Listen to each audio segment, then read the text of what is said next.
Yeah, some of the pain points that I encountered in my corporate FX risk management career, one was kind of the access to data, accurate data. When you're working for companies that are highly acquisitive and you've got lots of different ERP systems and lots of different file formats and setups, trying to get all that information together was quite difficult. You end up trying to merge files together, and a lot of Excel work, which is very manual and open to error. So I think timely, accurate access to data was a key point. The other problem that I came across was really one of inertia, where you came across teams in the organization that say, "Oh, this is the way we've always done it, and we like doing it this way," even though it's not necessarily the best way for the company, right? So I think all companies have a bit of inertia built in, and trying to overcome that problem tends to be quite difficult. Ultimately, if you can show a better way, stick with it, and you get the change implemented and the improvement, the benefits of those improvements.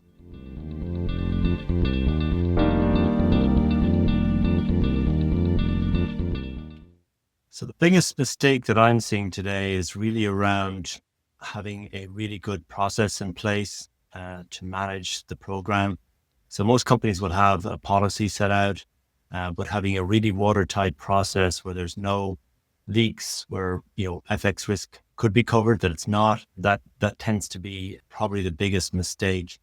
Obviously, having the right data set available in a timely manner is very important, but then what the treasury team does with that data is crucial. And quite often we see companies have some good components to their program, but then leave unnecessarily gaps. So for example, they have a hedging program and they hedge their balance sheet, and then in the middle of the month, cash management team does a spot trade, right?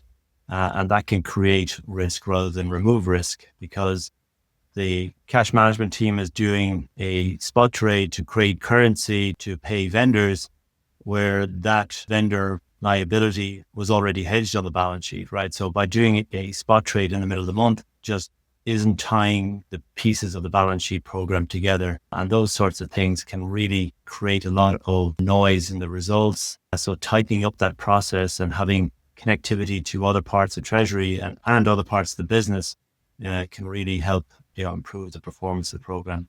So in summary, I think just having that connectivity and making sure that all moving parts of the program are taken into account, so that there's no gaps and unnecessary noise.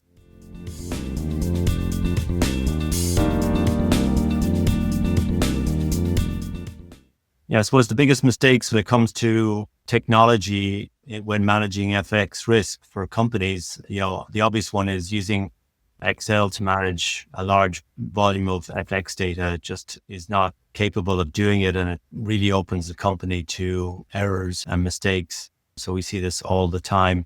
Excel is great for ad hoc reporting, but not good for managing large volumes of data.